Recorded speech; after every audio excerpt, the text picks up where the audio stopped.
चिरैया के सरसावा गांव में जनप्रतिनिधि के वादों का कच्चा चिट्ठा उजागर। बाढ़ के पानी ने खोली विकास की पोल।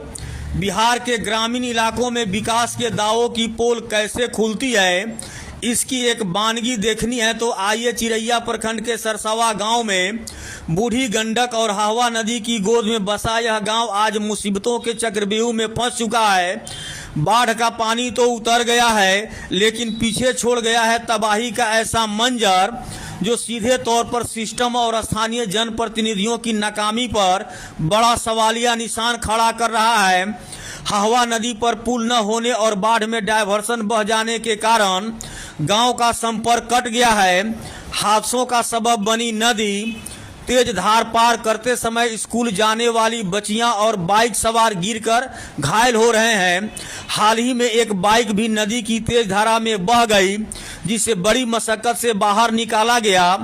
बिहार विधानसभा चुनाव 2025 की आचार संहिता लागू होने से ठीक पहले स्थानीय विधायक लालबाबू प्रसाद गुप्ता ने बड़े तामझाम के साथ इस पुल का शिलान्यास किया था। दावा था चुनाव खत्म होते ही पुल बन जाएगा। फंड का बहाना और विधायक की लाचारी। जब ग्रामीणों ने अधूरा पुल और विधायक के वादों पर सवाल दागा तो उनका जवाब था बिहार सरकार के पास फंड नहीं है, फंड आते ही पुल बनेगा। ग्रामीणों और विधायक के बीच हुई बातचीत का एक्सक्लूसिव और तीखा सारांश कुछ इस प्रकार है। विधायक जी चुनाव से पहले बड़े जोश के साथ शिलान्यास किए थे कि चुनाव बीतते ही पुल बन जाएगा। आज बच्चे स्कूल नहीं जा पा रहे हैं, मरीज अस्पताल नहीं पहुंच पा रहे हैं और लोग नदी में गिरकर चोटिल हो रहे हैं। आखिर पुल कब बनेगा?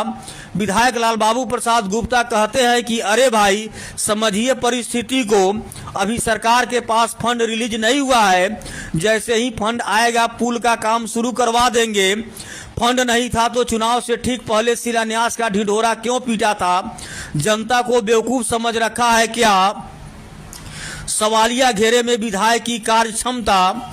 जब एक जनप्रतिनिधि खुद अपने ही क्षेत्र में शिलान्यास किया हुआ प्रोजेक्ट पूरा नहीं करवा पाता तो जनता के मन में यह सवाल उठना लाजमी है कि क्या ऐसे नेता मंत्रियों और अधिकारियों के सामने अपनी बात मजबूती से रखने की कुवत रखते भी हैं या नहीं। सरसावा गांव की बदहाल स्थिति आज इस बात की गवाही दे रही है कि विधायक लालबाबू प्रसाद गुप्ता के नेतृत्व में क्षेत्र का विकास महज कागजों और जुमलों तक सीमित रह गया है। जनता अब आक्रोश में है और पूछ रही है कब तक जान जोखिम में डालकर नदी पार करने को मजबूर रहेंगे।